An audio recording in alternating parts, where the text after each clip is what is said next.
We've got mythics that have been in the hundreds of dollars now able to be picked up for under 10 bucks. We've got commander specific lands that are at the best price they've ever been. We've even got a cheap way to cheat Eldrazi right onto the battlefield as soon as you have 5 mana. This is MTG High Market. I'm Joel and the video starts right now.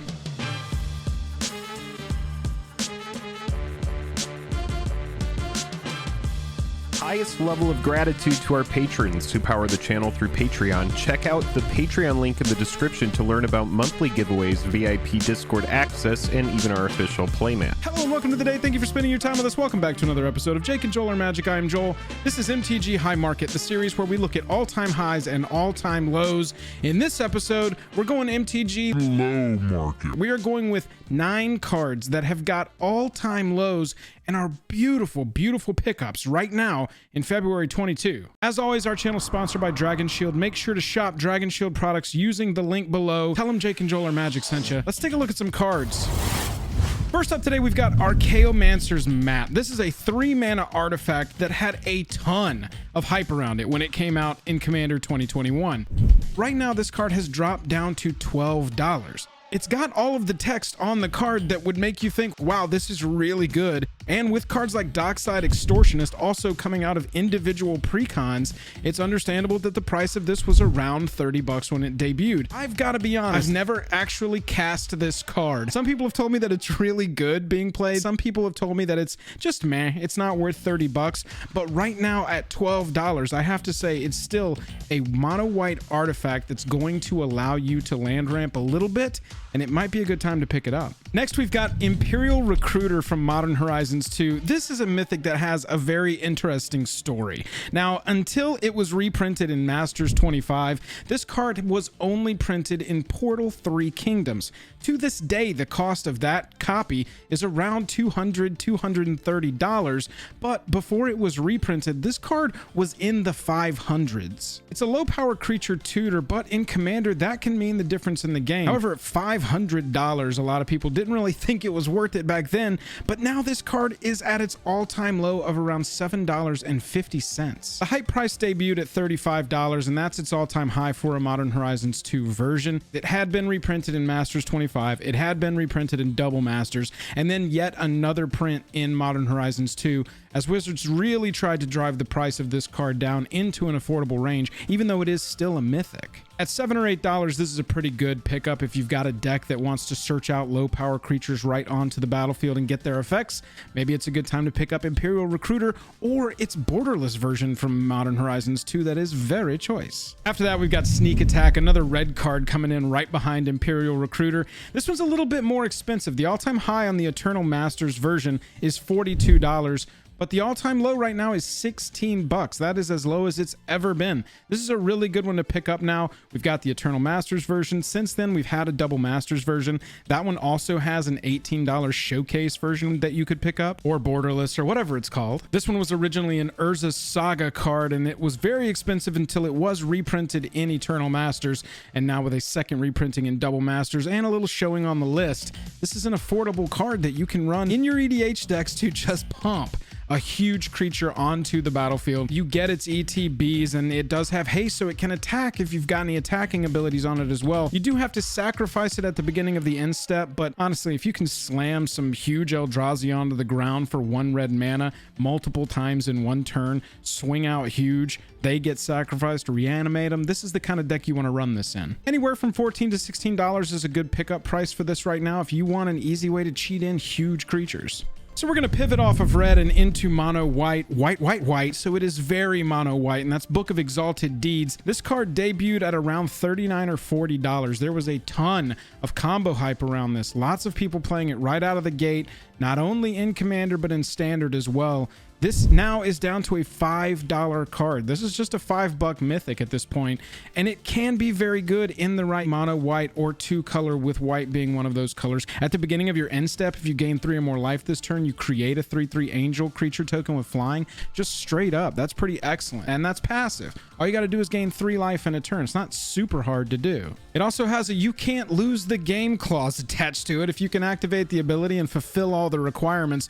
At $5, this is a much more affordable pickup now than it ever was, and this could find a home in your life gain deck. Next on the list is a creature I've played a lot, and that's Fiend Artisan. I love decks that like Fiend Artisan. Fill up your graveyard, reanimate the stuff, go sort of get a little birthing pod action going with pulling creature cards from your library right onto the battlefield. Fiend Artisan does a little bit of everything and does it very well. If you've got a green-black deck or any sort of reanimator strategy where green and black are in its colors, Fiend Artisan belongs in your deck, and now's a really great time to pick it up. At one point, this was a standard card, and so copies were going for upwards of like 35 bucks. Now it's like a $7 card if you haven't been picking it up because you thought that it was like a $20 mythic like I did. With this one, I would try and find an extended art copy. It's right around the same price as a base copy of Fiend Artisan, and it's a little extra bling for your commander deck. We've got a mythic land coming up now. Well, it wasn't always a mythic. In fact, it was an uncommon at one point. Cabal Coffers is a brutal legendary land. This is the kind of land where people are like, you need to run land destruction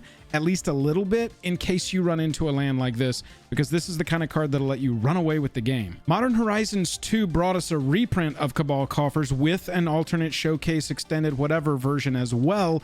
That card was around $100. The base copy of just plain old Cabal Coffers, around $100 at one point. It's down to $20 now. This is an affordable card. Cabal Coffers is one of the most powerful commander lands that exist. You can go pick up a copy for $20. You spend like 10 extra bucks. I think they're around $30 to $35 at this point. The showcase version of Cabal Coffers is very choice. Oracle of Moldaya. This card had not been reprinted since Zendikar, y'all. Zendikar was when I was in college, and I am old. Ever since this card was printed, it has been a staple in green in Commander. I love this card. You're playing additional lands regardless of what's on top of your library. You also get to play lands from the top of your library because you can look at the top of your library. It's one of the best ramp spells. It's also an elf, so it's got a relevant creature type. This card was very expensive, having only been printed in Zendikar, like I said, but it did get a reprint in Jumpstart, and at this point, the all-time low of this card is down to $18. That's an incredibly affordable price for a very powerful commander card. I remember when this was a $40 2/2. You know it's a very powerful creature if it's a 2/2 with no built-in protection of anything. It costs 4 mana, and it was up in the $40 range. At that point, honestly, it was a scarcity play more than anything, but Jumpstart really brought us some great reprints. Oracle of Moldaya was one of them. Now's a great time to pick one up. Let's take a little sidestep back to Mythic rarity for a second and look at Mana Drain from Commander Legends. One of the more brutal counter spells. It costs counterspell, and it gives you mana at the beginning of your next main phase. This card is banned in Legacy. That's how good this card is, and that reprint in Commander Legends was huge. It had been printed in Iconic Masters before that, but before that, it was in Legends, that really old copy with what looks like some kind of sea creature. That was the only copy you could get for the longest time. Judge gift card version, kind of cool, but a little unobtainable, and almost as expensive as a Legends version at this point, which is over $300. Mana Drain from Commander Legends is down to $47. That's a little out of price range for a lot of people, I know, but work towards this one, trade towards this one. Know that right now it's at an all-time low, so you're going to be able to get yourself a copy without investing a ton, whether it's cards or cash. Commander Legends also brought us a borderless version of Mana Drain. It's not quite as expensive as a base level copy of it, being around $70, but at $47, $40 to $50, somewhere in there, Mana Drain, this is a really good time to pick up a very powerful Commander Legends card. Speaking of Commander Legends cards, let's talk about the opponent lands from Commander Legends. All of these were as high as $35. If you're not familiar, they enter the battlefield tapped unless you have 2 or more opponents. Y'all, these are dual lands, except they're specifically for Commander, and Wizards can print them because they're not on the reserve list. All of these cards debuting around $35 speaks to the hype that we had for them. This was the very first printing, and this is the only printing of these, the enemy color versions of these opponent lands. The ally color versions were in Battle Bond. I'm going to tell you, these cards are never going to be bad in Commander ever. This is a card that you can pick up once. You can get multiple copies if you want, or you can just get one copy and proxy your versions. But this is a card that's never going to go out out of style. This is a dual land. This is everything good except for not having the land type in the land type line. They are just considered non-basic lands straight up, so they're not searchable, but having both colors on a land that is effectively never going to come into the battlefield tapped, that's excellent. $35 is where all of these cards peaked. That was their hype price right out of the gate. All of them are $7 or less at this point. Spectator seating is like $5. For these opponent lands from Commander Legends, now is the best time that there's ever been to pick them up, which is really the whole point of the series, right? To tell you some cards that are at their best possible price for pickup. Let me know down in the comments if there's any other cards that you think are at fantastic pickup prices right now. That's MTG High Market for February 2022. We'll catch you later.